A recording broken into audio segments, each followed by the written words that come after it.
What is going on, ladies and gentlemen? I am BDLM coming with my buddy J4Y, bringing you episode number 91 of our Dota On Demand podcast. We are starting a half hour early, 50 minutes late. It's the only way to do it. You know, we had such high aspirations tonight. I felt like we were like, I was telling you, I messaged you, I'm like, man, I want to get a nice head start tonight. You know, we were out of the loop a little bit, and I wanted to just tackle it tonight, and I was like, 7 o'clock, we're going to do it. We sit down at the desks at 7 o'clock.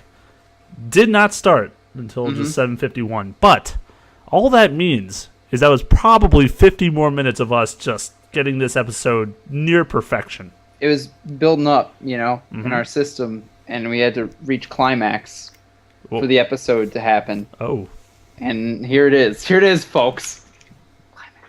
Anyway, we had to fight some fires. As some of you may know, at this point our RSS feed is down. We can neither confirm nor deny any particular reasons why that might be. You're welcome to use your imaginations, but we'll try to get it fixed and working as soon as possible so that you guys have access to downloading the podcast. Because of course, as much fun as it is to talk to yourself, it's probably better if other people are listening, and probably a little less creepy too. So we also gotta give some shout outs. Because, well, you know what? You tell the story, my friend. Well, I have to say, the first shout goes to me. Oh. I became more of a real boy today. Well, this weekend. And thanks to you, may I add. Best man, best podcaster, helped me move into my new... Well, you don't really have a view of it. You have a view of my wall, which will be the Dota wall. As soon as I actually acquire some Dota pictures, or I'll have BDLM draw me like a picture on there. Either way, yeah, I'm in my new apartment. It's a little one-bedroom. Calling it the Dota pad. We'll call it that. That sounds good. We're going to have a lot of awesome shenanigans go on here because this is my last year before I get married, so we're going to go crazy in this apartment. A lot of, when I say crazy, I mean probably video game-related things, but, you know, that could be an interpretation of crazy. I don't know. I'm excited for it. I just started, actually. This is your Zeus. This is going to be your Zeus poster. Wow. It's beautiful, isn't it? I spent a lot of time. You can tell it's Zeus because there's lightning and he has a beard. Those are the two main components of Zeus. I thought I should point that out just in case you were confused. That's my artistic rendition. Excellent. Glorious. Yeah. But yeah. Anyway. Yeah. Anyways, on to the other shout-outs. Yes. The first one going to Absar Khan on our Facebook page. He left us a comment. He said, "How much have you both contributed towards the TI4 prize pool? Don't lie. I'm curious." So first of all, no lying. No lying. Feel free. You start us off. How much have you contributed towards the prize pool? This is a multifaceted question because how much have I donated to the prize pool is actually, I've spent $15 compendium and then $5 in crystals. How much have I spent to go to the international? Let's leave that one alone because it's excessive. No, let's see. It's going to wind up being, I think, at least $1,000 for my whole trip. And honestly, I mean, last year I decided I was going to go because I didn't get to go to International 3. I really wanted to go. International 2 is amazing. Honestly, like, maybe this is the definition of making you a super nerd, but I feel like I had like one of my most amazing life events there. And I mean, it was the play. I've never felt in the entirety of my life the way that room felt when the play happened. Ridiculous, amazing.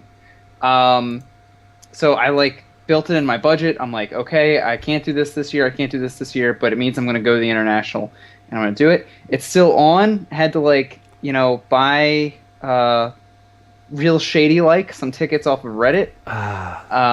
Still actually have to get Genobeam to sit down and reserve us hotels. But, you know, other than that, you got plenty of time. Like, what, a month?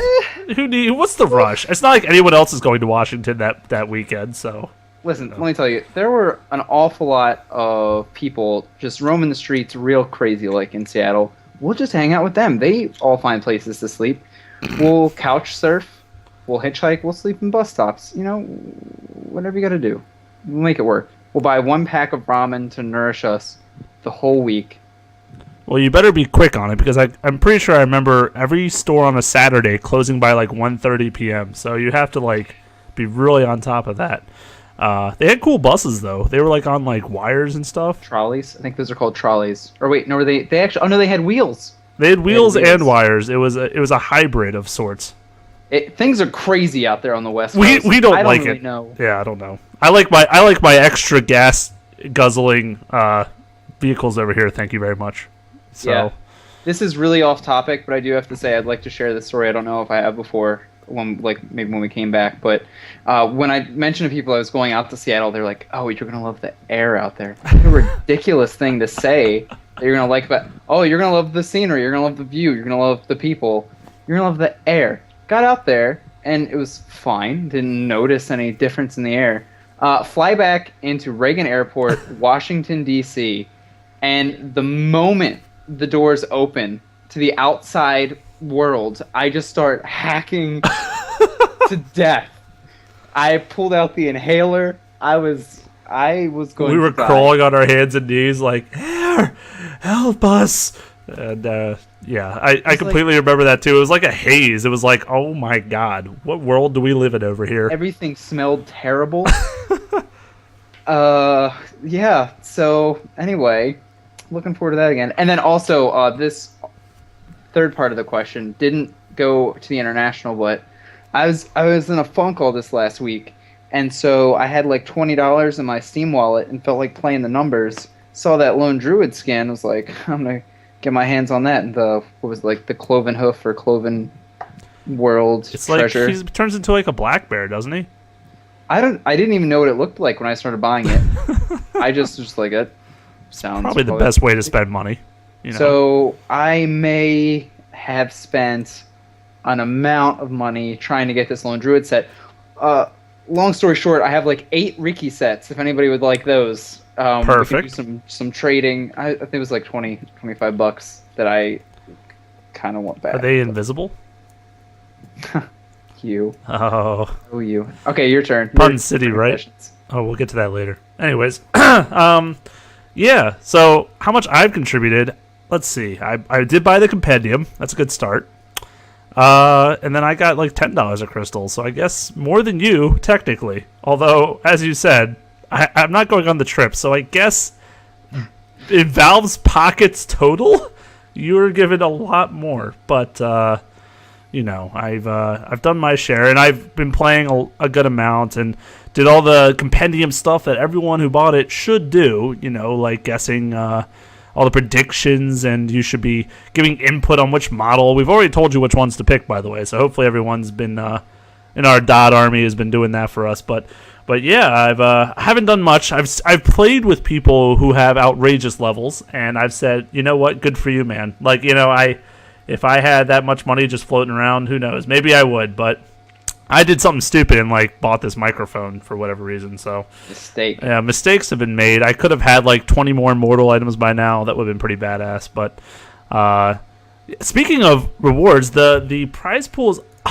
9.2 now, 9.2 million, meaning we've hit yet another milestone. We're 800,000 away from that 10 mil goal. And this one was one of the ones I think you were most excited about. I mean, if Sand King isn't in the finals for all this, then I don't know. Rouge, I mean, doing the after party, that's pretty sweet. Is he going to be in a Sand King costume? Oh my god, can someone make that happen?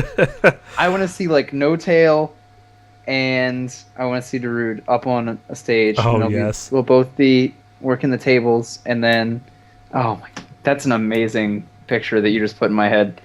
Oh, it's for glory. I want to see that.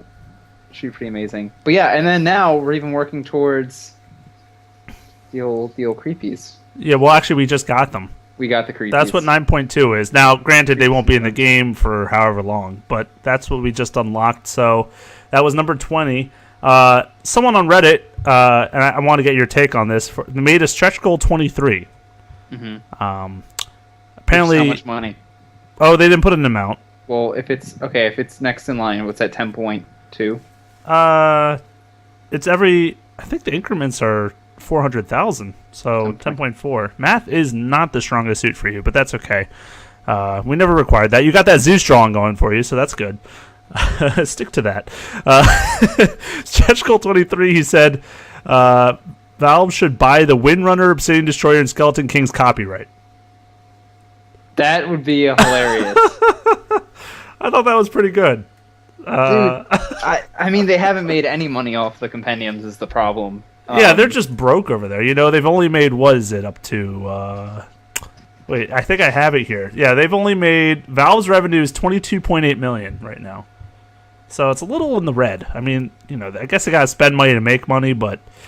I'm assuming that all this money they're going to pour into podcasts for their products. Oh, absolutely. That's Probably all they're where going to it's do. go. Probably.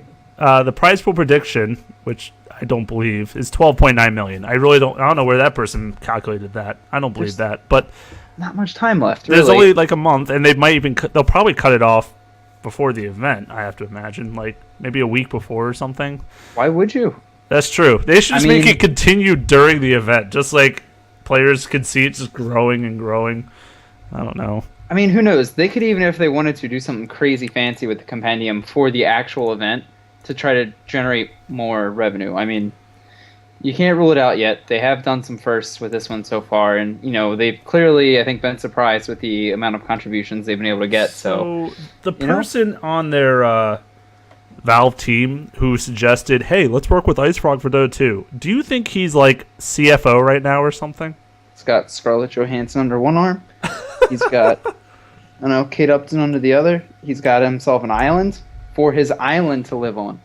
They've made $22.8 million off virtual compendium sales, off one event, and this has obviously led the way for other tournaments, which is really cool. I mean, you saw the summits prize pool grow. You saw a few of them. I think it was it ESL? There's a couple, and they're obviously trying to start that trend now because it's a way to get more revenue. Obviously, ticket sales are not enough anymore. I mean, the first thing was like, hey, if you buy this ticket, you get this set. That's kind of cool, right? And now it's like, hey, keep buying these things, and we're all going to have like mini versions of TI4 where we'll unlock this set or unlock this voice or something for you. And it's a really cool thing. It's almost like a Kickstarter. That's exactly what it reminds me of. Like, hey, contribute this much money, and we'll unlock this cool prize or something. Like it's a really sweet idea. And I don't know. Valve seems to be like trailblazing here. You think other games are going to take this under consideration? I feel like, I mean, if they don't, aren't the other games going to like start falling behind? Because like, who's going to want to keep playing these other games when there's a prize pool for $10 million in this game? Like, who's not going to want to? Let's see. I could play Here's Newith and win $400,000 at the end of the year, or I could play Dota 2 and win $10 million. I mean, just purely from a prize pool, and it's obviously growing substantially. So, League of Legends, I feel like they're going to have to really start. Which they have. They always seem to respond in some kind of fashion. But do you think they're going to respond like by kind of mirroring it, or they're going to do something completely different? I don't know. I think the great part of how Dota 2, I think, is just built is you have this sort of pretty easy way to, or not easy way, I don't really know, but it seems like it's not that difficult for them to work these sort of things into the framework or, you know, the UI. And, you know, how long did it take League of Legends to have VODs for... Replays? Yeah, or replays. Spectator?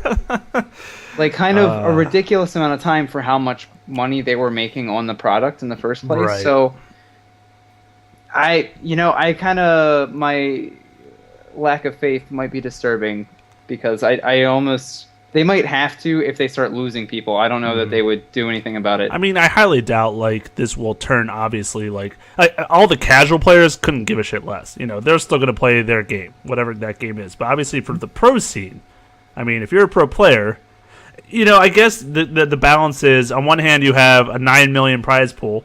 The other hand is you have a salary. Because Dota doesn't have salaries unless it's through their, like, China team or something or whatever. And that's what I was going to say, too. I mean, you know, at the end of the day, Valve's a company. They can do whatever they want with their money. Yep. They're in it to make a profit. But if they, you know, they seem to be pretty into this whole idea and have done a lot of phenomenal work to build it up into something great. And, you know, I feel like them just saying, wow, we were able to generate all this money off this game. Let's go back into it. Let's see what we can do to make it a more stable thing. I mean, I feel like just with what they're able to make the prize pool, they clearly have the best positioning to really set up a history, to write the history for professional esports, and really make it sort of take it to the next level. So it's not this thing where you tell people you're going out to Seattle for a video game tournament, they're like, "Oh, are you playing it?" And you're just like, "No, I'm just going to watch." Damn right, I'm gonna win 10 mil, bitches. The first place gets like 4.6 mil or something now. First place team, so it's almost $1 million a player at this point. I mean, kind of insane. And obviously you take out your cuts, blah blah blah. But who cares? When each player's making how much the total pool was in the other ones, it's like it starts just blowing your mind a little bit. But the other question is, I kind of love this tangent we went on, but the other question is, can they continue this? Like next year, are they really going to just keep doing this every year, or are they going to have to really like come outside the box? Because I mean, can they really expect people to keep contributing $30+ million for a tournament every year? Yes. Or is it going to be from the players? But now, okay, well, screw you. But or is like, are they going to start getting corporate sponsorship? Is that what they're planning on? Like getting those kind of people involved, and the prize pool just gets astronomically bigger? You could. I mean, I feel like it's just, you're growing this sport. It's only getting bigger, and I think they're always going to be able to pull people in to do things because it's not just people out of the goodness of their hearts trying to support something they love. As much as you'd love to believe that, people are like, I want this immortal item. I'm going to throw $5 at it, or So you're going to get that like guaranteed every year. They're going to make profits off of just saying, oh well, you submit this and you'll get some free shiny to look at.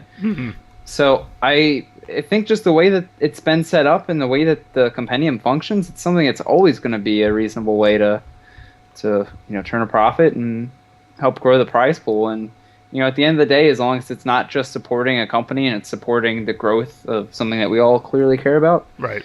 Supporting professional players, people who are spending hours and hours, more than their 40-hour work week, practicing and trying to improve, I'm okay with it. It's kind of funny too. I really like what Cyborg Matt's done with his prize pool tracker, but there's 2 huge spikes in the daily increase tracker, and can you guess which days those were? Which? Well, the first one was being when it was first released, obviously. The second though was when the new stretch goals were released. Oh yeah. So they should just, purely for that reason, just think of like 3 more stretch goals and just poof them out and see that spike maybe go up again or something. I don't know. It's apparently a little, I mean, not a lot of data to go on here, but it seems like a pattern they've been having here. So. Yeah, and the other thing too I really enjoy about this, a lot of these stretch goals, is that it gets people to interact more. It's we'll give you a new hero voice. You got to pick which one it is, and those kind of votes and things are not only going to be just things that people participate up front, but whenever we find out who wins, that's going to be a little thing all of its own. I'm sure tagged onto the international event closeout kind of thing. So really exciting. Speaking of like just the growth in prize pool, we're going to be talking about the Summit finals. The Summit prize pool wound up doubling. So actually a pretty hefty chunk of change, despite the fact that, I mean, LD even pointed out a couple times, was casting like, it's no international prize pool, but really a really respectable amount of money to go out to the winners and the top, I think, 6th place that got the majority of the money. But Oh, Digital Unicorn in the chat also reminded me, not only was the new stretch goals released, but I believe it was around the same time that the immortal items came out, so everyone and their mothers went on and bought crystals just so they could get like a couple more immortal items. I'm pretty sure that happened that same night, which was terrific. I was very satisfied with, I got both. I got the Warlock and the Dragon Knight, I think, in my bonus ones or something. It's pretty sweet. Dragon Knight 1 is baller as hell. The Warlock stat's cool, but it doesn't modify too much else. So, but that Dragon Knight form, can't go wrong with that, right? Mecha King Ghidorah. Have any pros used it yet? Dare I say? I hope so. I want to say Arteezy had it Hmm. during Game 1 of the Grand Finals of the Summit. Spoiler alert: EG makes it to the Grand Finals of the Summit.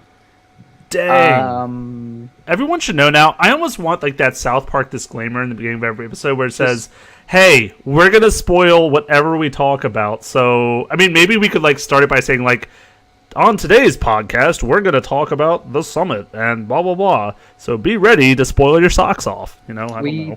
we did mention we were going to be talking about the Summit. That's probably good. That's good enough. You should You know we're gonna be spoiling it. At this I point. didn't say they won. I said that they got to the finals. You know, Very true. It could have been worse. It could have been worse. But yeah, the base prize pool for first place, $22,000. That's pretty sweet. But then after the contributions went up to 46, so that's almost 10,000 a person there. Again, like you're mentioning, you got to take off your sponsorship or whatever else, taxes, lovely taxes. But at the end of the day, a really respectable amount of money, and you really got to see, I think, a lot of great play, fantastic play, innovative hero choices, and going to the grand final specifically, Team DK versus EG. All of these games really felt like little chess matches. There wasn't the 40 kills to 30 kills. Most of them were pretty close kill scores at the end of the day. They progressed rather slowly. They were a lot about positioning and a lot about spell execution. Which you would expect, I think, out of both these teams, to be honest. Both are insanely in sync with each other. They have a lot of bonding over time. They have a lot of coordination. Given a certain lineup, they're going to execute it to a T. And it was really impressive to see. And there was honestly a lot of surprises, I want to say. So it wasn't always like if the game started a certain way, that's how it ended. That's what's great. You kind of almost love those twists that happen where it's like, wow, this is so over. How could they come back? I know I was literally telling you that while we were watching the game together. I'm like, this is done. I mean, there's no way there's going to be a comeback. And sure enough, the other team found their way through, and after a couple of convincing team fights, turned the game around completely. So, those are kind of the awesome moments that you kind of always are hoping for in any kind of sport. So I don't care what sport it is, any game. It's makes it that much more thrilling. And it did go to all 5 games. So obviously showing how evenly matched these two teams are. Yeah, that's amazing in and of itself. You had a really good run of games. Like you said, going to 5. I know I was like looking through some of the YouTube comments from some of the VODs, and like one person was like, "Man, if only DK wound up picking seriously the 2 games they lost." But I feel like you could maybe go to the draft in some of these games. Game 1 in particular, you go like, okay, this is kind of the draft didn't work out the way that they thought it would, so they wound up just losing. They GG'd out. EG did because they went to super push heavy strat.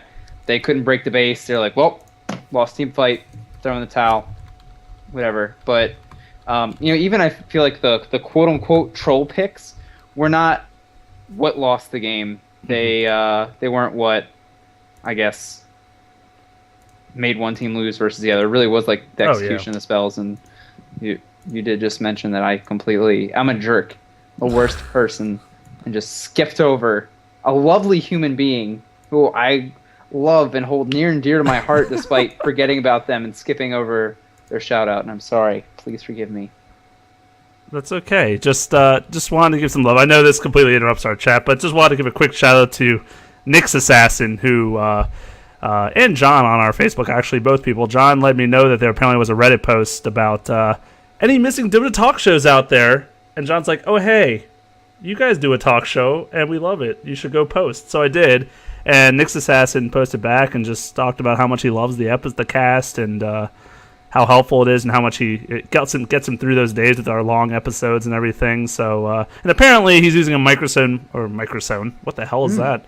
I don't know. Microsoft Windows phone that does not support like podcasts very well or something. So that's unfortunate. I'm sorry to hear that, man. But when you get back to a real phone, one of our Androids or It's okay, he can't hear us. Just kidding. That was harsh. No, but just wanted to give out some love to him because we really love the feedback and we really appreciate it. It really keeps us going and makes us want to do that much more for you guys. So really appreciate it.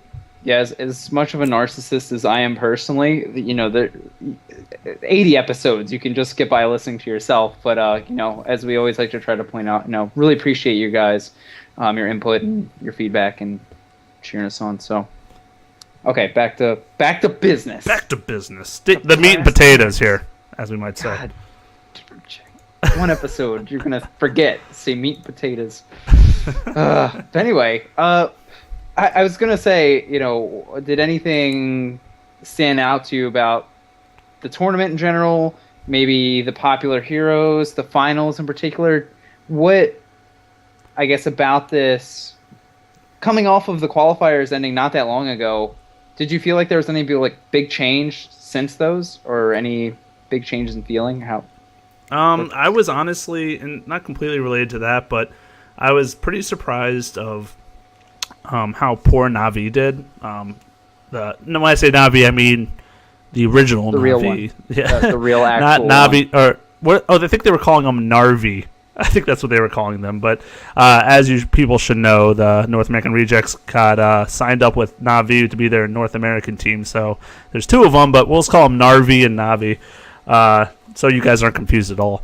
But yeah, Na'Vi really not showing a great performance. I mean, of course, they went to the losers bracket, which they seem to do in pretty much every tournament. So except for TI1, I believe. I think it's the only one they weren't really doing that bad. But either way, we're like, oh, well, they'll still do their comeback thing. And I mean, they really did not do so hot. And I hope that inspires them to realize, oh, hey, we got to kick it into gear because it's a month left for the biggest prize pool in the history of esports. I think we need to get in shape. And obviously you can tell some of these other teams have been doing a phenomenal job of that. Now, I thought going in to TI4 that I thought DK was going to almost be on another level. Close to everyone, but the way they were playing more recently, I'm like, wow, they've got this. They've got this. I really can't see another team giving a run for their money. And then you look at this tournament, some of these teams, Vici Gaming, looking strong as hell. Obviously, EG getting to the grand finals and giving them a run for their money and doing well in the grand finals against them too. Narvi was the only one that really just had quite an awful showing, quite an awful outing. They've got a ways to go, although they're in the tournament guaranteed. But I don't know. I think as far as teams go, those were kind of my surprises, if you will. Yeah, I'm definitely glad to see. I mean, I think that's something that we've maybe mentioned before in leading up to the internationals. I think teams are going to turn on at different times because, I really thought that there were some interesting hero picks. I think one of the heroes that was mentioned a couple times by the commentators that has sort of popped up during the course of this tournament was Tinker. And so I feel like you have teams sort of turning on. They're starting to realize that they're starting to ramp up their game. They're starting to practice more. They're starting to figure out the patch more. So we're going to start seeing some of these off-the-wall strategies. I feel like part of what we saw in these finals were the utilization of heroes and lanes that were maybe designed to throw off the enemy team. And, the fact that people are burning through these strategies now means they might not have them for when they need them in a clutch game in the international. I'm sure these guys are more than intelligent enough to be able to come up with new stuff, new strategies for their squads, but not picking Lycan. maybe. But farming Venomancer, played by Mason game 1.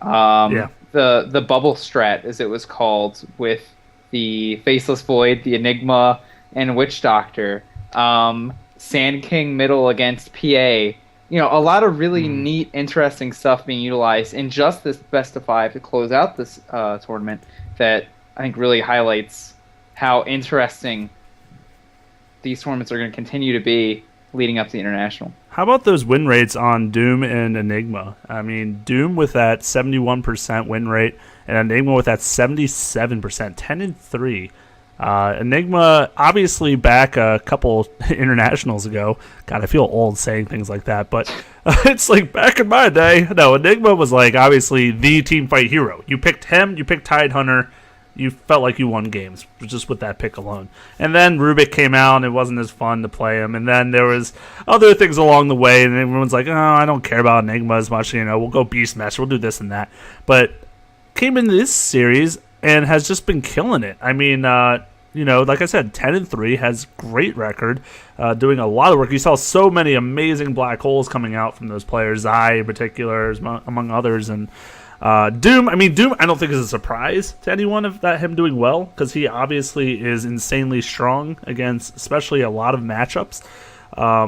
But still, the fact is, his win rate was out of control. You compare that to Lycan, 63% is not bad, but he was only picked up 8 times, whereas Doom 17 times. I mean, so just the fact that he's getting so much play and doing so well, I think was pretty impressive.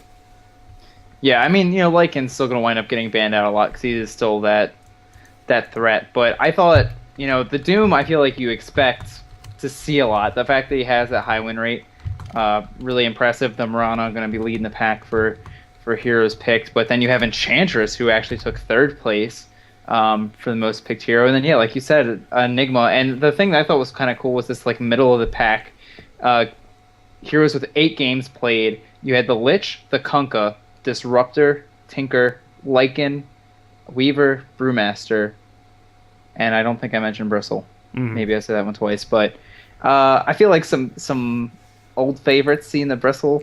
Kunkka, enjoyed seeing him a lot in the qualifiers. It's really, I think, just nice to see some of these heroes pop back and sort of get poised to show up and make a bigger impact into the meta. How did you have any particular feelings about Tinker, Tide, who is also very popular? Love him, hate him. Tidehunter is an interesting guy. I mean, clearly he can completely change the course of a fight given the right opportunity. But, there was one matchup, I believe it might have been Game 3, where it was like OD, Tidehunter, Lich, and Lion. And then, of course, it was like Lycan or something. But it was like 4 super heavy magic damage dealers or crowd controllers or whatever. So, of course, EG just went like all BKB on their team. And the fights were just going crazy good for them after they got those BKBs, because what are you going to do? You're going to hope to auto-attack. Plus, they had Enigma and Chrono. Faceless, I'm sorry. I just call him by his ultimate now, because that's seriously all he's good for, which he's really good for. But, yeah, I mean, they were killing it with all those BKBs, but then all of a sudden, I guess the BKBs either got too reduced or the fights just weren't going well, and the team fights started to go back in the favor of DK. But yeah, I don't know. I think Tidehunter, obviously he's improved now that he can both do more reduce, or he can further reduce damage done by people, and then I guess he can also farm ancients, which makes him a little better to get levels and gold up. But I don't know that he's really my go-to pick for a team fight, honestly, but I guess he's not going to die that easily on offlane, which is nice. And like I said, throughout the team fight, he can tank for you, and he can drop a good Ravage, hopefully still on a few different heroes in a fight, and that's probably good enough. Yeah, I'm happy to see him. I mean, there has to be, an exploit. There has to be a way to sort of deal with him or stop his success. But, the ability to sort of stand in lane with a bunch of tangos, eat trees, soak up your levels, go off the ancients, stack them once, and then just kill them off your anchor smash. I think he's, definitely a nice and powerful offlaner to have. And I'm excited to see him again because I've missed him, to be honest. And, yeah, I mean, you're mentioning that Game 3, and what I thought was really interesting about it is I always feel like the Ravages in the past, like when Tidehunter was really popular, and you see the fails, there's just like, blanket, Ravage, okay, there were some BKBs up and we didn't maybe utilize that the best, or you'd be like, Ravage, refresher, Ravage immediately. In this game in particular, I feel like you saw a lot of spacing out the Ravages once the refresher got up. The team fights were drawn out a little bit longer, and both the Tidehunter and the Lich in this game, I feel like, were sort of counter initiates into the Chronosphere in particular, and then if there was that threat of the black hole, you knew that EG was going to be grouping up as soon as people were caught, so that you could sort of throw these AoE ultimates in against them when they come together. So it was neat because, like you said, there are 4 BKBs against a Ravage or a fresher Ravage. You would think that would fall off, that would be less effective, but good execution. Again, I feel like a lot of what happened in the series in general came down to using the spells correctly. And going back to, I think it was game one, I think you saw that um, be really important when you were looking towards Doom as well as the Brewmaster Storm Spirit Tornado Cyclone.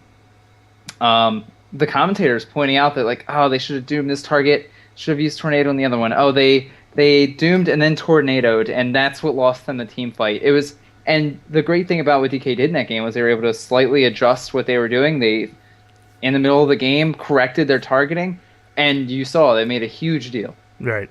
No, exactly. They're definitely not a team to also succumb to morale so easily. I think they realize what their mistakes are and they're able to work it out and talk as a team. There's some teams out there that I feel like struggle probably with problems like that. I off the top of my head, I'm struggling to think of the team I was really could have go with that for that example. But EE's team, God, I haven't seen them play in so long. C9, that I feel like they're one of the teams that succumb to morale more easily than other teams just because they ride on those emotions so well. But at the end of the day, like you said, they're able to change up their strategy when they need to, pick their targets accurately, and like you said, it ended up turning the game around and winning it. And the refresher Tidehunter, may I say, was the only reason I think he was able to be successful that game, because obviously as soon as he blinks in, there come all the BKBs, and he might have dropped his Ravage. He doesn't have it again for a really long time, but because he got that refresher, like you said, he was ready to go as soon as his BKBs came down. And then you have a nice 3 to 5 man stun that's going to really help with the rest of the team fight, particularly with the Lich ult still bouncing around, getting that slow on and doing its nice damage. So, it ended up, I was pretty shocked that it went that way, but it did go game 3 to DK. It was kind of the battle of refreshers versus Oghanims in a way, because on one side, right, Wind Ranger, who was it? It was Wind Ranger, Faceless.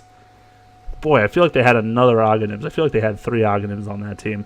They did. They did. It was not Enigma like I was hoping, unfortunately. Oh, Razor. Yes. And he actually had a refresher as well.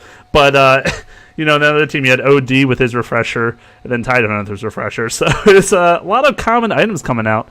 And actually, that was also one of the first Lycan games I've seen in a while where he didn't go Necro early at all. He went for basically Vlad's into Heart into Assault Curious, which at first I was like, are you kidding me? What kind of build is that? You do so much damage with the Howl plus his Necro units.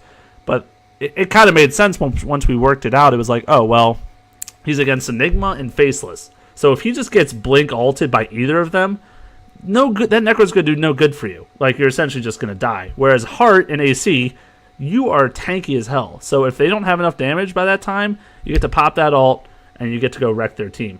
And, while it's not a standard builds aren't always the right builds, apparently. It depends on the game and the situation. Yeah, I mean, there's so much physical damage come out from EG too, that I feel like AC was a really strong choice. What would a BKB have done for him? Nothing really. So no. I feel like Heart was just really the best option to go there. And yeah, I mean, heads up play by Burning to not just go with what consensus would say is your standard Lycan build. And yeah, it really did just come down to a lot of the execution there of the refreshers. I mean, you saw the fight bottom lane at the time that I'm not going to be able to call off the top of my head. 24 minutes. No, that's not right. Anyway, bottom lane, when EG are trying to push into the base, and the double hammer drop by OD, the Sanity's Eclipse, just tore people apart. And, being able to ravage and then wait and then ravage again, to wait out those BKBs throughout the fight. Really, I think that was a really neat game. I feel like one of the games where the positioning of those big ultimates or where people were in reference to one another really had a big impact in those fights. Mm-hmm. Yeah, absolutely. So at the end of the day, though, it did go to 5, like we said, and EG was your victors. They pulled it out over DK, which, like I said, I think I wasn't the only one surprised about this outcome. I think a lot of people thought that DK was going to go ahead and take this, take it all the way. And EG climbing their way out from getting some losses early on in this tournament, but really proved strong and with some fortitude ended up taking it at the end. And they just really look like one of the powerhouses. I mean, we were talking about that when we were mentioning all the teams that were in TI4 already. They're definitely one of the premier ones. And, Arteezy mixing it up on some heroes, not only going his staple couple, his Lycan, his Naga, his other ones. He can really mix it up. He played that Wind Ranger game 3, which he did a marvelous job on. I mean, okay, so he got the phase boots in the bottle and the null talisman. I mean, like, these are pretty standard things. And then you see, what was it, the gloves? Well, he had the gloves, right? Mm-hmm. And I'm like, oh, here comes a Hand of Midas. I mean, that's a pretty typical mid hero, especially Wind Ranger. You see that come out. Nope, Maelstrom. There's a first item Maelstrom coming out on the auto attack and Wind Ranger, but it makes sense. The ult getting buffed with the reduced mana cost makes it more, you want to use it more often. And while she didn't go first item Oghanims, I believe it might have been after BKB. I think he started building that Oghanims up and did a lot of damage. It wasn't enough late game to compare to an OD or Lycan, but it was still pretty powerful, and it was really cool to see that hero used in a role besides offlane. Yeah, and I mean, watching like Arteezy stream and some other pro players just playing their pub games, seeing this kind of build was what made me want to offer this to you as a challenge to go out and take the hero for a spin and see what you could do with it, because that the Maelstrom build I feel like is really nice, and you saw how much Arteezy was able to do in that middle lane. Yeah, he was up against a Lycan, so it might have been one of the easier lanes for him to try to win, but right. Able to pull some kills out, gets an early skill on Focus Fire, is able to make a kill on Lich, I believe it was, behind the Tier 1 tower because of that Focus Fire.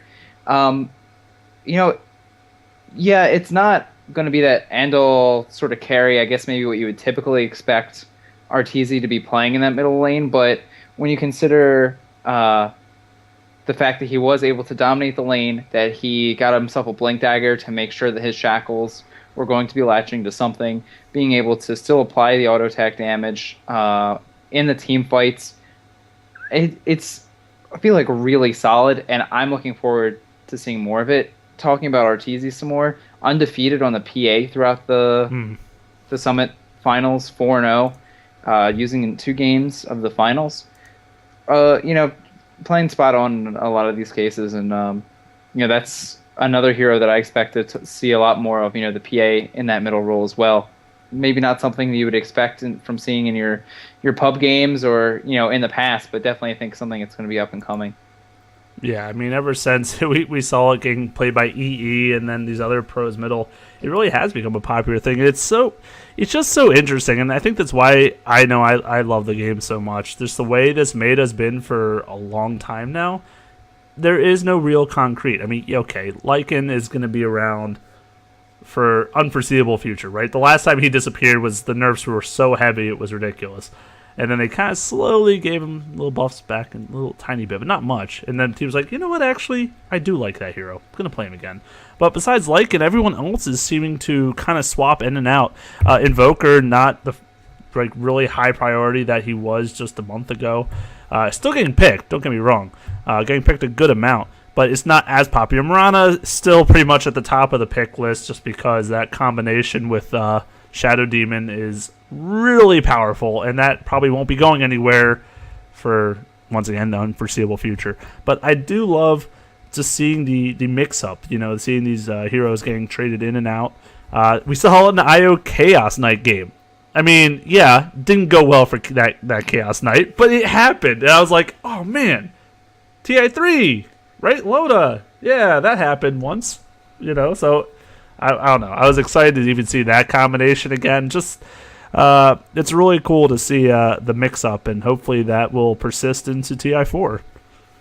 Yeah, and I mean, you're talking about the Mirana Shadow Demon combination. I mean, that was one of the things that I thought was really impressive, too, when you're looking to the execution that these players are able to put out. Mason and PPD on the Mind Linked in Game 2, they were perfect arrow timings. Yeah, they were on land, so they could make it happen, but it's still coming down to the players to set that up perfectly, and you just saw heroes appear into arrows. Mm-hmm. I mean, it's like they were stunned on their they were stunned pretty much in the nether. Yeah. It was so good timing. Yeah, so perfect. Great execution there, and to go back into saying that the sort of, I guess, that the chess in motion. Just to finish out my last note on Game 3, I really enjoyed seeing there was a team fight that happens bottom, and Ravage was used. One other huge, I believe the Chain Frost was used, and immediately you saw all VG run to the middle lane. Arteezy buys back, teleports in, they gun it for the racks. Really nice to see. When we talked about DK, we're like hive mind. They just have an ebb and a flow to them. But seeing stuff like this, I feel like, is great, because it's not just people who are together playing on the same team who are good at playing heroes and they can make the lanes work. It's this overarching strategy, this global will. And just another nod to PPD. Not only the plays that he was able to make throughout this whole series, but the captaining. Buy back. We're going down middle. We're going to take some Raxes. Really getting to see that there's execution beyond just the team fights, being able to farm well, out farming the enemy, visioning them or what have you. It really is about these global decisions, moving the pieces around the board, and I think it was like a phenomenal example of describing a game like Dota as chess in action. I think that was a really beautiful summary you just said. I want to praise you for it. It's a poem. It's in my poem book that I'm going to be releasing for $99.99. It has 3 poems in it. They're Wow. high quality. The value. The value. Is that what it's called? Is that the title of the book? The value? It should be called oh man, What the Nuts? What happened to What the Nuts? You tell me. That was feel your like- segment. I don't know what this happened. Windrunner is a What the Nuts. How about, okay, here we go. What the Nuts? Game 1. Safe lane, Venomancer. Yep. What the Nuts, Jay? That was it's not like we've never seen it before, but it was a very aggressive approach. They went for that early push team fight, and they were knocking at the door. And I honestly thought they might have had it, because they were able to successfully get in there and buckle down on a tier 3. You're just saying words. Well, you to don't be even fair, know. tier has TI in it, so a TI ear 3 tower. But yeah, it was really impressive, and unfortunately did not work out, but it's impressive. Apparently, I'm going to give Digital Unicorn one more shout out, because he's given us some great facts in the chat. But apparently PPD was talking about the Dire advantage again, and gave a mention that all 5 games were won on the Dire side. I seem to remember reading somewhere that there was actually a huge Radiant side advantage until the finals, where all right? of the victories were on Dire. But and PPD was like, yeah, Dire broken. One coin toss broken. Tails, apparently the real pocket ace. The real winner of this tournament. Yes. Yeah, and I don't know that you can do anything about it. There isn't. Again, We've discussed it. I mean, maybe they've got some bright ideas in that Valve factory over there, but I honestly, it just seems like such a hard thing to approach, because you can't really modify the map too much, or it's going to break the game in a way, and there's only so much you can do. So it can be discussed over and over again, but at the end of the day, it's kind of just how the game was initially designed, and it's not enough of an advantage, I think, that it's always winning teams games. Like you said, the Radiant was winning more until the final. So it's like, what statistics are you basing it on? I mean, I'm sure there's numbers out there, but probably we don't someone up, probably. We try not to. We try to avoid those at all costs. But once, like I said, it's kind of a hard thing. I know it's one of the hot buttons for you, but it's kind of a what can you do kind of thing. But I'm sorry. Let's just take Roshan out of the game. I'm googly eyed at this tier 1 lineup by EG, and I also wanted to talk about game 1 more, because I know it was one that you had an opinion of. As soon as it ended, you were like, "Oh, why they could have taken this a little bit further? They could have." Oh, the early GG. Yeah. Do you still feel that way? What are your The feelings? thing is, Your thoughts? What's going on I in feel that like in, noggin of yours? I feel like in I don't know, maybe game one, they're like, oh well, we can still come. I mean, there's only one loss, we're fine. Yeah, I guess maybe as it progresses, you hold on to that feeling more. Like, no, we gotta hold on to the last second. Kind of like in Game 5 where DK, like, it was pretty obvious they weren't going to come back, but they were still, like, waiting to GG it out until the very last second. Because, I mean, it was the last game of the series. Why bother? You might as well fight it out. But I thought they GG'd really early. I mean, granted, they lost a couple really big fights as they were trying to push in, and their late game was not going to stand up. I mean, I get that, but I feel like they still had maybe a little bit more time. Maybe one really decent push, because the way they were fighting was not ideal. They were kind of forcing things, and I thought they had potential for split push that they could have maybe tried to work with later in the game. So I guess that was my main disappointment, was like, wow, that they already GG'd. They must have just felt crushed after those team fights. I don't know. What do you think? I'm okay with it because, like you said, this is game one. Clearly, this draft was all about trying to break the base early, Right. trying to put DK on their back foot early on in the series. They just come out of the gate. They get the Nature's Prophet, the Venomancer, the Jakiro right up front, and then I feel like going back, these aren't necessarily. I mean, most of the heroes that I guess they wind up picking are kind of non-conventional. The DK being the most popular of the five. Mm-hmm. So maybe the order that they picked in was fine. And the Abaddon. You cannot forget about that Abaddon. Boy, did he do work that game. Pipita. Pipita. What a champion. Just so beautiful. I mean, and this is going to when we mentioned earlier the choice between who to doom and who to cyclone. Point out a couple times, should have doomed the Abaddon. Shouldn't have blown him up because he came back down and kept Dragon Knight alive by the skin of his teeth. Mm-hmm. They really won a lot of those early fights on the back of the shield and the coil. I guess agree with you. I wonder if you made the Force Staff, the Nature's Prophet, you took that into like a Shadow Blade or something, and you give him another way to try to push out on his own. Maybe you can sort of increase the longevity of the game, but at the same time, I feel like when you look at how the rest of the series winds up going, I'm just thinking right now of Game 4 when you wind up having a 4-position Bounty Hunter by DK, and EG they were ready for it. They're like, they're going to try to take Mirana and Bounty Hunter, harass our Enigma in the jungle. Well, we're just going to send Enigma and Beastmaster to the same lane. Not only is Enigma going to deny the experience from the lane, make it a little bit easier for Beastmaster, we're going to secure him a little bit of early experience. We're going to basically shut down DK's early game strategy. Mm-hmm. No big deal. I mean, their emotional mental preparation for the rest of the series, I felt like was really spot on. There weren't any like glaring, terrible errors. You can't really say one way or another if another 5, 10, 15 minutes in game one would have maybe worn them down to not make those decisions. But I think it also says that it shows, I think, a level of professional, or I guess an understanding of their confidence and what they're able to do. They go, you know what? Fine, we're done. We didn't execute what we wanted to do. That's fine. We're going to move on, try something different. And game one of a best of 5, I feel like, is where you sort of have the opportunity to do that. Mm-hmm. They almost made it work, so you can't. I mean, I think going into game 2, you can't even be sort of thrown off by a loss because you go, well, we tried something, didn't work.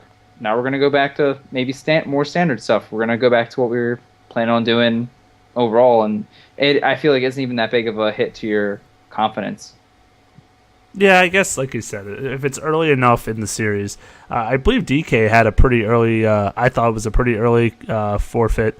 I can't remember which match it was. It was one of the first 2 games, but I guess probably that the would second make it one game 2, wouldn't it? It would. One of the first 2, which they lost, so I guess just game 2. But I was like, well, I feel like they could keep going and keep trying, but it just, I guess they felt like there was no chance and there was no point in continuing that game where I guess if you play it long enough, you might start feeling that morale, letting it get to you. It's like, wow, we are just getting crushed over and over. The game's clearly over. We're starting to yell at each other because we're getting upset with things. And yeah, maybe that's the turning point. Like, okay, it's better just to get out of this game, get on to the next one, move on to a new strategy that we will definitely succeed with. I don't know. As far as that game one, though, Doom really only had one target to Doom, I feel like. You look at the lineup. DK, if he already ults, dooming him is, it's okay, but he's already ulted. He's kind of done. In ult, he's fine. Vino, after he ults, he literally does nothing else the rest of the fight except attack. Nature's Prophet, I guess, could TP, but that's really not a big deal. And then Jakiro. Jakiro maybe, but you compare it to Batten, who clearly is the foundation of this team in a team fight. Yeah, you doom him, and they've really got nothing else to lean on the rest of the fight. So I think that was just so solid. Once, like you said, they figured out, oh, wait, we need to doom that guy. And once they started doing that, the fights went immensely in their favor. That Ember Spirit was starting to get out of control. They had Ember, Doom, and Brew with Enchantress disrupt the late game. Their team was geared towards that mid to late game. And, it was pretty obvious they were going to crush it after those couple convincing fights, I guess. Yeah, I have to say, too, just in general, I felt like the way that this series sort of went, a lot of these lineups, clearly game one for EG, they were about the early game, they were about breaking the base early, but for the most part, you really saw a stable flow of how you expected the games to go. Okay, here's how we're going to get through the laning phase, this is going to be our strength in the mid. For EG, I feel like it's on the backs of a lot of these big team fight ultimates, and then here is our late game potential, and it really did feel nice and even. There weren't really a whole lot of weaknesses in the majority of these drafts. Now, again, going back to particular YouTube comments, or I feel like I should have quoted this guy now, but whatever. You look at some of DK's drafts. Let's take a look at Game 4, for instance, where you wind up having the Silencer carry as well as the 4-position Bounty Hunter roaming around with the Mirana for a lot of the game. Do you feel like this might have been a bit of a throw? What were your feelings about the draft of this game and how it wound up playing out? Which one? 4. Oh, yeah. The Bounty Hunter, people are going to say time and time again, was a bit of a questionable idea. And it obviously did not pan out the way they were hoping it would. Bounty Hunter, one of those heroes that needs that snowball with that ultimate to really get his team going. Otherwise, he's really not helpful at all. The track is great for detection if there's a need for it, but otherwise, right, it's just purely for that gold ramp up. And never really came to fruition. It was kind of it may have been a confidence thing. It may have been one of their players is saying, hey, I really want to try this out. I think we can catch them off guard, like you were kind of saying before. Oh, this is kind of a pocket strat. Let's try it out. And we're up a game, so what's the worst that's going to happen? Lose the grand final. But, yeah, throw is a strong word there. Overconfidence maybe be more accurate there. But, after doing so well with a couple of these other strategies, I think it did throw me off, and I'm sure a lot of other people as well. So, not their best choice, and I'm sure they've realized that now in hindsight. Captain Hindsight helped them out with that, but did you agree with that? What do you think? I've come to a conclusion on this carry silencer. I think you have to, despite the fact that Global Silence is appropriately named Global. When we have seen it be successful, it is with this Aghanim's Refresher, but it's also been where you can force the enemy team to fight as a group because you have global coverage, but if you're able to put people together, apply your Curse of the Silent, and then apply it through the ultimate as well, that's where I think you really see a lot of the potential come out of the carry silencer. Otherwise, if everybody's sort of spread out and you drop the silence, cool, you might get a pick here, pick there. If you can use that to get you through the game, that's awesome. But really where you saw that pick hitting home and being like, oh my gosh, is that strong? It's when you were able to corral people together and apply multiple instances of a Curse of the Silent. And I feel like you didn't really see the stacking curse in this game. You didn't see a lot of track kills, like you mentioned. And again, just whoever, I mean, I'm assuming PPD being the captain, but whoever was sort of coming up or realizing what these overarching strategies are going to be or how the flow of the game go, oh man, they're going to try to harass our Enigma in the jungle. Send them, send them together with Beastmaster. We'll start the game that way. By the time he did wind up going to the jungle, Zai was not only playing defensively, but was at such a point in the game where, getting Janata'd wasn't going to ruin his day. He wasn't really caught out and taken advantage of the way that DK clearly built their strategy to do. Yeah. I mean, yeah, you look at this combo. It's like, Silencer, Clock, Bounty Hunter, Mirana, Kunkka. Yeah, what is their ultimate goal here? Obviously, like you said, they want to get the Silencer ult and they want to refresh it. Maybe land a boat from a Clockwork initiation, but you compare that. Look at EG's lineup. It's like the godsend of teamfight here. I mean, they got their Enigma, which we said was a completely strong performance, brings much to the table. They got Bounty Hunter, Beastmaster for that great lockdown. Doom, to really take one of these heroes essentially out of it, and then the amazing right-click damage from the Phantom. So I just looking straight at this, it's like, is this a pub lineup coming out from DK almost? Because it just felt that way, the way they built it. Their supports being neither of which secured lockdown. Where's your secured lockdown? Is it going to be a Kunkka boat? Is it going to be a Clockwork cog? The boat clearly easily able to miss, so that's not a great option. It just felt really weak, and it kind of showed that way as well, obviously. So, no real surprise to me that the game went the way it did. I almost wonder if I would have liked a support silencer in this game more, because... And a farm Mirana? Maybe. I mean, the Bounty Hunter is still just weird, but I'm just thinking from the standpoint of all of these heroes are about, if we catch somebody, making sure that they die and having them tracked. Because I feel like, you Clockwork, hook shot in, and then you drop Global Silence and somebody dies. Or, we X-Torrent boat somebody and we Global Silence and somebody's dead. It wasn't about being the carry silencer, I feel like, as much as it was just using that silence to ensure that you're able to get kills. And I mean, see, I like Kunkka with a strong CC'er or a good CC'er, because that person can help you. Kunkka has all the tools to line up his stuff by himself for one hero, but if you can get like a nice Nyx Assassin Impale, Sand King Burrow, even Enigma, something with a nice little kind of AoE-ish kind of help you stack people for a little bit of stun, that could make the huge difference, because you get that torrent, you get that boat, and then one cleave, and that could be over half the health of most of the enemy team if you can pull it off right. The combo by himself is really rather weak, and you can't really expect Clockwork to catch like 3 or 4 people in a cog so you can get a ghost ship going in. It's just not realistic against a team like EG, especially. I mean, they're going to play preferably or usually in a way that's going to allow them to not get initiated on in such a demeanor by Clockwork. So I don't know. I think their team just really didn't make a whole lot of sense, and obviously led to the collapse of this game for them. Yeah, I think I gotta say too, I really loved the way EG itemized for this game, because I think when you consider your PA, you're thinking like, oh yeah, I go for like a Battle Fury, ramp up the damage, blow people up. The way that they itemized, it was really so that they could allow PA to not build straight up damage items.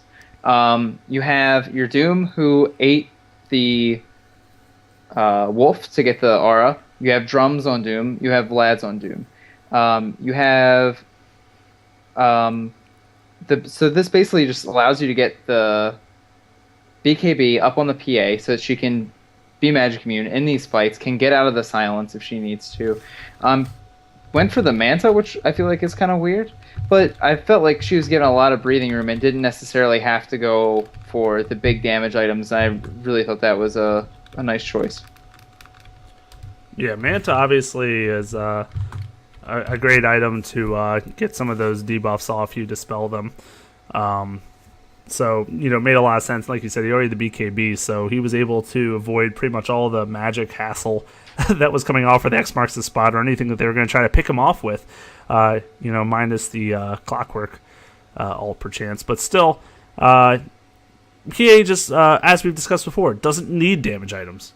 He's got so much from his coup de grace that, just getting purely tankiness and enough to survive to get a few of those autos off with your blink strike is generally good enough for your team, and compile that with all the other team attributes that they had. Like I said, the Doom, the Enigma, and the Beastmaster, and you've got plenty of time to whittle down as many people as you want. I would have even been okay with a Battle Fury, but clearly she didn't need it. She was able to do solo pickoffs just fine, and which is, after you get a pickoff on Silencer or Marana or Kunk or anyone, the rest of the fight's going to easily go in your favor. Yeah, I agree with you. And I mean, I guess we have to talk about Game 5, wrap up the series. Oh, do we? Hey, maybe. The end, maybe Game 4, 2-2. Yeah, we see RTZ playing the PA, which again, he winds up going undefeated across this. We see Zai on the Enigma, who is, as we mentioned, for Game 4, plays very well. It's his most played hero, I believe, this patch, if I remember the stat from the lovely BTS feed on the side. PvT playing the Bane was pretty interesting, and then you see a Weaver as well against DK, who bring out the Sand King for middle to go up against the melee on the other side of the board, right. RTZ's PA. You have the Tiny Wisp that LD mentions is sort of like the Chinese pocket aces, the sort of go-to strat when you need to pull a win out. And then I also thought it was neat that you have Landom's Enchantress, which I feel like is really strong, and then Ice Ice Ice playing the Bristleback, which may not have worked as well as they had hoped. Intended. Right. But really, DK, I feel like they come out of the gate, they get themselves into a pretty decent spot. You look across lanes, and they're holding their own. Sand King, kind of a weird pick, but they make it work. It seems to be holding the PA down effectively enough. Bristleback shooting the quills sort of keeps the Weaver at bay. What were your thoughts about this game? I thought the Sand King pick was the really weak spot for them. He obviously had a great start, as Sand King's mid against a melee will generally do. Get Burrow Strike, the Caustic, you get some nice harass in, you're not afraid to last hit. Got a pretty quick Blink Dagger and started going around the map and setting up kills for his teammates. But the late game, I mean, obviously IO Tiny is going to be massive amounts of damage, and maybe they were hoping that the split push would be enough to keep them in the game. But you're against a PA, Weaver, and Enigma. Those three are huge fighters late game, and this is a game where TZ actually went damage. He got himself that Abyssal Blade and Battle Fury. I mean, he was hitting like a truck and could stun this Tiny anytime he wanted to with that Abyssal Blade, which is just super helpful. And then late game, the Enchantress will do okay damage, but she'll get jumped on very easily by the Weaver or the PA, and then she's not going to get those Scepter attacks off. It just seemed to really fall short for them, and I think it had a lot to do with their lineup. I don't think that Sand King was necessarily the right pick, because Tiny usually is not one of those heroes that it's going to be at the 25-30 minute mark clearing through a base. He's not going to be pushing super duper well. He's going to have probably his Ognims and maybe halfway to another item, but that's usually not enough. You want him to have a few more items. You want him to have that, 1,000 GPM, like some of those TI2 games where he's just able to split push with IO, buy back, do whatever the hell he wants. So, I just feel like their lineup just didn't make a whole lot of sense compared to EG's. Yeah, and I think looking over the Scopies games too, I feel like maybe a lot of these DK lineups were about catching the enemy out of position or making mistakes, and EG really didn't. I feel like you look late into this game where you have your Tiny trying to base trade the top lane, trying to get a tier 4, winds up getting one of them, while EG are pushing bottom, or I believe some of them might have been in middle actually, and Sand King winds up wasting the epicenter basically. So, misplay there. They're able to hold onto their base on the dire side of the board. while EG is able to actually take some buildings. So I felt like DK were expecting a lot more mistakes than they were actually given, and then wound up making a couple. And another one just to point out, Mushi, great player, love him to death, but wound up wasting a lot of time in the bottom lane, hidden in the trees, waiting for Mason to overextend. Really doesn't, and the time that he does go crazy, if you watch the way he plays against Ice Ice Ice on a Weaver, I thought it was really awesome. Shikuchi's past him, lays on an auto attack, breaks line of sight with a tree so that he can't cast Nasal Goo, gets off another auto attack, Sakuchi's back, is able to do a decent chunk of damage to a Bristleback, gets himself out in the middle of nowhere, so you would think that that's a great opportunity for Mushi to try to pick him off, and then gets himself back to safety. So, played really well to avoid leaving himself vulnerable to be picked off in a situation where DK was clearly looking for it. And I, just feel like EG really, maybe you can say some of these draft choices gave them a little bit more room than they should have had, but also feel like EG really didn't leave themselves vulnerable to too much across the series. I mean, I feel like this is just like the period on the end of their sentence here. They look at their lineups throughout. Majority of them, heavy CC and really good CC at that, and then the rest of their team is really nice damage dealers in some kind of fashion. They got their Enigma Tidehunter Bane. I mean, that is nuts. You've got great AoE, you've got great single target CC, and you've got two essentially elusive carries who can avoid damage in a decent manner and pump out a lot of burst damage in late game. What is DK going to do against a Weaver late game? What are they really going to do? Burrow Strike and Tiny Stun. That is your really only hope, and then you kill him in that spot. By the late game, there was just no way they were going to kill him, especially when he was able to just, get back and get all his health back. I mean, that's how Weaver goes, essentially. And, by that point, they were going to get split push all day by Weaver. Because they couldn't kill him. They couldn't lock him down. So they essentially had to fight from behind for most of it. There were relocate mistakes, as Drastomat from the chat points out. They were not firing on all cylinders. Maybe it had to do with fatigue. I don't know exactly what was going on at that point. But like I said, I think it started with the bad draft. And like you said, mistakes made throughout the game that really kind of nailed the coffin in for him. Yeah, I mean, I don't want to rip it apart. I feel like we were even talking about this game as we were watching it and discussing there were exciting points. Oh, yeah. Burning was doing some work for sure on some buildings. Yeah, and I was just going to point out, like, with the Sand King, we were discussing, who would you rather have instead of this hero? And I think, like, when we were watching the game, we sort of came to the conclusion, like, if you can make this Blink Dagger happen, if you can make plays off the back of this Blink Dagger, then it's totally worth it. It's going to blow open the middle game for your team. So you can see that logic. IO with Tiny, duh. IO with Enchantress even, silly, because you can ramp up the attack speed. And with the Impetus tosses, the Javelin throws, can do a ton of work. And then make Bristleback more tanky with the Tether and the Overcharge. I mean, you understand the lineup. It's not completely off the wall. But, yeah, like you said, I think... Well, they early picked Bristle, too. That threw me off. I didn't understand why they wanted Bristle so early in the draft. Because who right now is banning Bristle? No one. So are you trying to pick it to bait them into doing something against it? Like, I didn't get that. I mean, do you think you have a good idea of why they wanted him so early in the draft? I mean, I guess they could have picked the IO earlier, but that might have left them open to bans to come out targeting heroes like Tiny.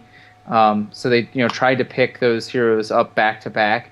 They got their Enchantress first, so probably the hero that's going to be most likely to be banned against them that they would want. And the Sand King was to sort of counter out the PA, so I think when you just look through their draft, that might have been... There really wasn't anybody that they wanted to secure any more than the Enchantress for that first stage. So I sort of just think that's how it worked out. I guess I just don't know why they wanted Bristle so badly, is what I'm trying to figure out. I mean, I get it. Ice Ice Ice is a good Bristle player, so I'm not going to say that he's not. But, picking him so early means you have a strategy that you're implementing that you really think he'd be a great addition to.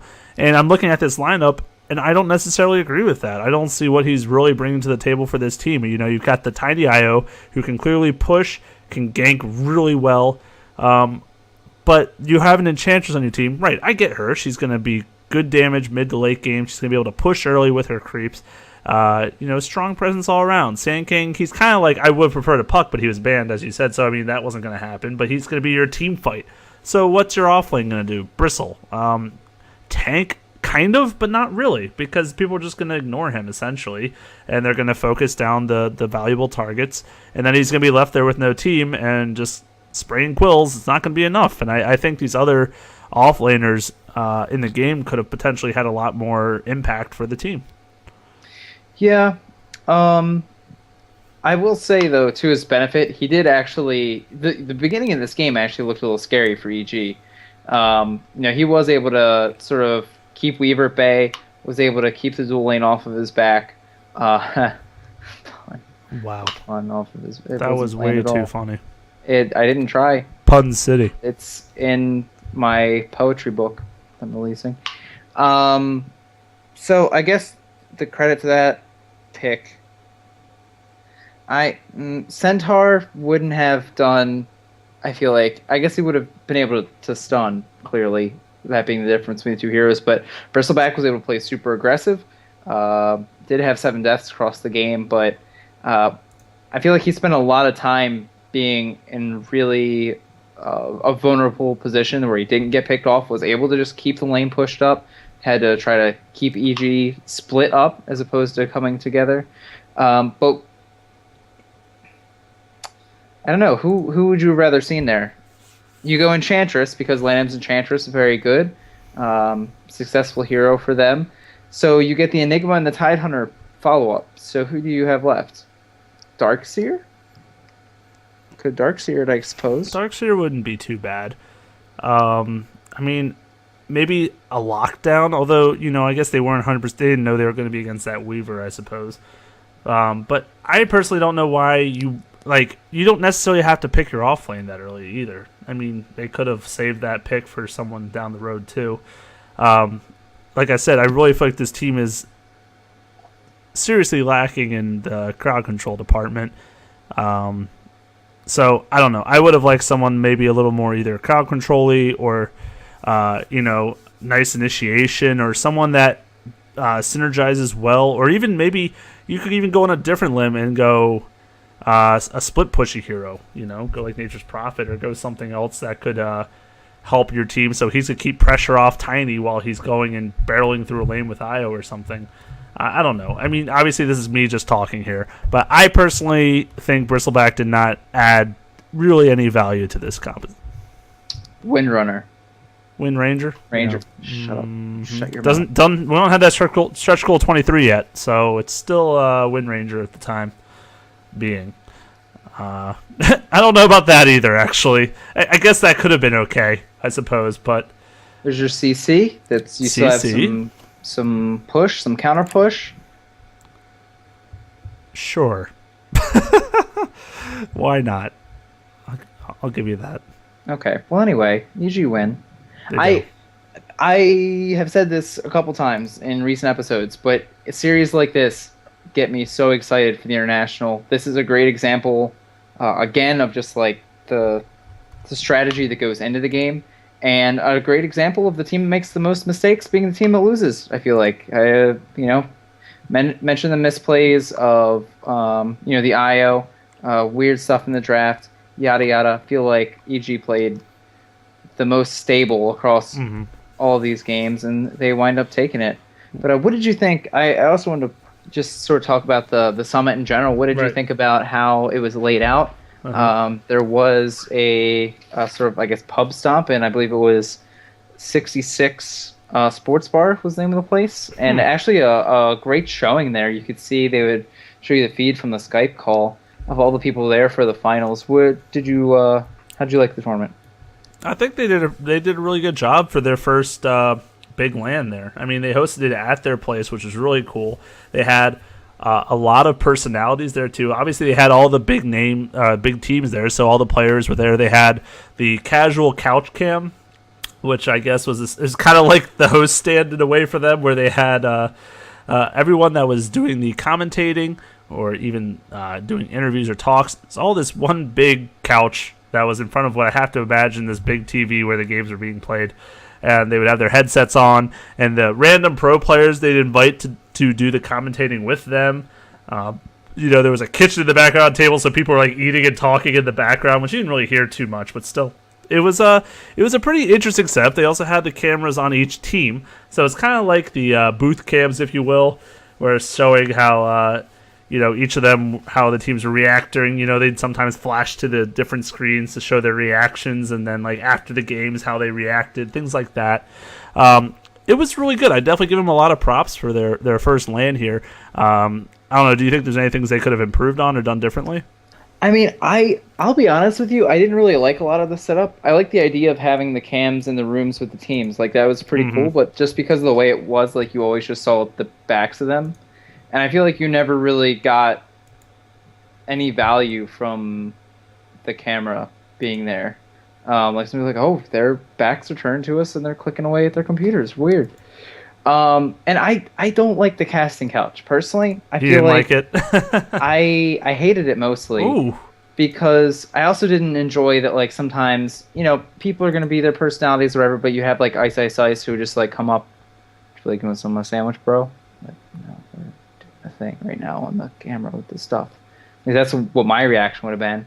And then you have people come over and they'd be like, hey, you want to jump in? You want to? And they're like, no. And not that they should be expected to, but it's like, if you're trying to do this commentary or you're trying to like make this somewhat professional, I would not have yourself open to that. And I feel like the event itself was sort of lend itself to being fun, right? Like some of the stretch goals, pool party cam, barbecue cam, creepy Merlini with a glass of wine in the bathtub cam. Yeah. And like that stuff was funny, but I'm just thinking back to the qualifiers and stuff too, and you had like Suns Fan and Cinderin, where I actually like their casts were hilarious, and then you had Cinderin trying the different foods. That was stuff that was sort of like fun off of the main production line. Yeah.